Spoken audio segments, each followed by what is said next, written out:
Well, the idea in Pulp Fiction was, I wouldn't say film noir, but the pulp genre that was represented in the case of magazines like Black Mask. So I thought the idea in the case of Pulp Fiction that would be kind of cool is to take three separate stories and make them be the oldest stories in the book. Vincent's character, the hoodlum, has to go out with the boss's lady, but don't touch her. And there's a whole history of people who have touched her and what happens. Well, we've seen that before, a zillion times. In the case of the Bruce Willis story, that's the boxer's supposed to throw the fight and he doesn't, and now the mob's after him. We've seen that story a million times before. And one of the things I thought about, like the third story, was basically kind of the beginning of, at the time, of almost every Joel Silver movie, which would start off with like a couple of hitmen showing up, boom, boom.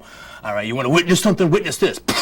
And they shoot the guy, and then it cuts to Arnold Schwarzenegger walking through the forest, and eventually he's going to meet those guys. And so I thought, well, what happens if we hung out with them all night long? After they've killed the guy, what happens to the rest of their day? And so it was the idea of taking these chestnuts and putting them together, and then actually having the characters kind of intertwine, and it all kind of takes place in one city, and it's an environment that they all live in, and the characters kind of know each other, but you don't know that for a while, and it was just kind of hanging out with them for those 2 days.